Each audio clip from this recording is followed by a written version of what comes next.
प्यारे बच्चों, आज हम कक्षा 8वीं की भारत की खोज हिंदी की पूरक पाठ्य पुस्तक का पाठ 7 अंतिम दौर 2 भाग 3 पढ़ने जा रहे हैं। अल्पसंख्यकों की समस्या, मुस्लिम लीग, मोहम्मद अली जिन्ना। अल्पसंख्यक होता है कम संख्या वाला समुदाय, जिसे सांप्रदायिक समस्या कहा जा सकता था। वह अल्पसंख्यकों के अधिकारों के साथ इस तरह तालमेल बैठाना था ताकि उन्हें बहुसंख्यकों के खिलाफ पर्याप्त संरक्षण मिल सके। भारत के अल्पसंख्यक यूरोप की तरह जातीय या राष्ट्रीय अल्पसंख्यक नहीं, वे धार्मिक अल्पसंख्यक हैं। जातीय दृष्टि से भारत में एक विचित्र मिश्रण है, पर जातीय सवाल भारत में ना कभी उठे हैं ना उठ सकते हैं। धर्म इन जातीय विभिन्नताओं के ऊपर है। जातियां या तो एक दूसरे में मिल जाती हैं या उनमें अंतर करना कठिन होता है। जाहिर है कि धार्मिक दीवारें स्थायी नहीं होती और जो व्यक्ति अपना धर्म बदलता है उसकी जातीय पृष्ठभूमि या उसकी जातीय और भाषिक विरासत नष्ट नहीं हो जाती। भाषिक होता है भाषा संबंधी, परंतु राजनीतिक मामलों में धर्म का स्थान सांप्रदायिकता ने ले लिया है।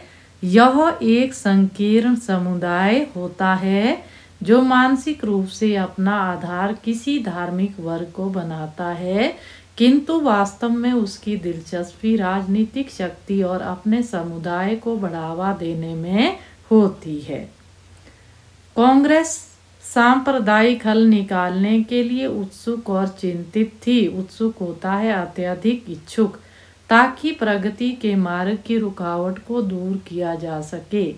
कांग्रेस की सदस्य संख्या में मुख्य रूप से हिंदू थे, लेकिन उनमें बड़ी संख्या में मुसलमानों के अलावा दूसरे तमाम धर्मों के लोग जैसे सिख, ईसाई आदि भी शामिल थे। इसलिए राष्ट्रीय दृष्टिकोण से विचार करना उसकी मजबूरी थी। उसके लिए सबसे बड़ी समस्या थी राष्ट्रीय स्वाधीनता और एक स्वतंत्र लोकतांत्रिक राज्य की स्थापना।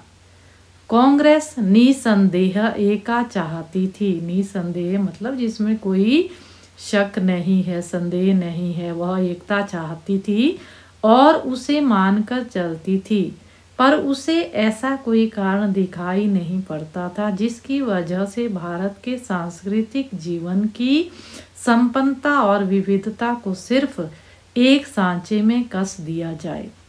इसलिए काफी दूर तक प्रादेशिक स्वायत्तता स्वीकार कर ली गई और विभिन्न समुदायों की स्वतंत्रता और सांस्कृतिक विकास की सुरक्षा के तरीकों पर भी सहमति हो गई। स्वायत्तता होता है जिस पर अपना अधिकार हो, उसे हम स्वाधीनता भी कह सकते हैं।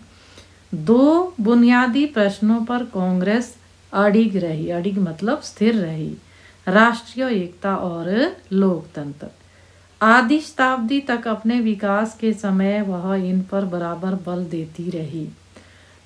गुजरे जमाने में कम से कम सिद्धांत में ब्रिटिश सरकार ने भी भारतीय एकता और लोकतंत्र का समर्थन किया था, लेकिन उसकी नीतियां हमें सीधे उस दिशा में ले गई जहां इन दोनों का ही अस्वीकार था। अगस्त 1940 ईस्वी में कांग्रेस ने मजबूर होकर घोषणा की कि भारत में ब्रिटिश सरकार की नीति जनजीवन में संघर्ष और फूट को प्रत्यक्ष रूप से उकसाती और भड़काती है। उकसाना भी बच्चों भड़काना ही होता है। ब्रिटिश सरकार के जिम्मेदार लोग खुल्लम खुल्ला हमसे यह कहने लगे कि शायद किसी नई व्यवस्था के पक्ष में भारत की एकता की बलि चढ़ानी पड़े, और यह भी कि भारत के लिए लोकतंत्र ठीक नहीं है। खुल्लम खुल्ला अर्थात सबके सामने वो ऐसी बात कर रहे थे। कौन? अंग्रेज। हम सांप्रदायिक समस्या का कोई ऐसा हल ना ढूंढ सके जो सब पार्टियों को मंजूर हो। मंजूर मतलब जिसको स्वीकृति मिले। यह साफ जाहिर है कि भारत में बहुत से सामंती अर्थात जमींदारी और प्रतिक्रियावादी समुदाय हैं। इनमें कुछ यहाँ की जमीन की उपज हैं और कुछ को जन्म देकर उनका पोषण अंग्रेजों ने किया है। अंग्रेजों ने कहते उनको पाला है। संख्या की दृष्टि से वे भले ही कम हों, लेकिन उनके पास ब्रिटिश सत्ता की मदद है। बीते हुए दिनों में अंग्रेजों की नीति मुस्लिम लीग और हिंदू महासभा के मतभेदों को प्रोत्साहित करके उन पर बल देने की और सांप्रदायिक संगठनों को कांग्रेस के विरुद्ध महत्व देने की रही। प्रोत्साहित यानी कि उत्साहित करने की। मिस्टर जिन्ना की मांग का आधार एक नया सिद्धांत था, जिसकी उन्होंने हाल ही में घोषणा की थी कि भारत में 2 राष्ट्र हैं, हिंदू और मुसलमान। 2 ही क्यों, मैं नहीं जानता, क्योंकि अगर राष्ट्रीयता का आधार धर्म है तब तो भारत में बहुत से राष्ट्र हैं, क्योंकि धर्म के आधार पर तो सिख ईसाई भी यहाँ पर रहते थे। तो ये पंडित जवाहरलाल नेहरू जी का ऐसा कहना है कि जिन्ना ने जो 2 राष्ट्र धर्म के आधार पर बनाए थे वो बिल्कुल गलत था। यहाँ तक कहा जा सकता है कि अतीत में भारत का विकास एक बहुराष्ट्रीय अर्थात बहुत से राष्ट्र राज्य के रूप में हुआ और उसमें राष्ट्रीय चेतना धीरे धीरे आई। मिस्टर जिन्ना के 2 राष्ट्रों के सिद्धांत से पाकिस्तान का या भारत के विभाजन की अवधारणा का विकास हुआ, लेकिन उससे 2 राष्ट्रों की समस्या का हल नहीं हुआ, क्योंकि वे तो पूरे देश में थे। पूरे देश में यानी कि हिंदू भी थे और मुसलमान भी। धर्म के आधार पर जो बंटवारा हुआ था बच्चों 1948 में, पता है आपको, तो वह कहते केवल समस्या का हल नहीं था। यहाँ पर ये पंडित जवाहरलाल नेहरू जी का ये कहना है। तो भाग 3 के रूप में हमने अल्पसंख्यकों की समस्या, अल्पसंख्यक अर्थात जो कम संख्या वाला समुदाय था, मुस्लिम लीग, मोहम्मद अली जिन्ना, इनके बारे में पढ़ा।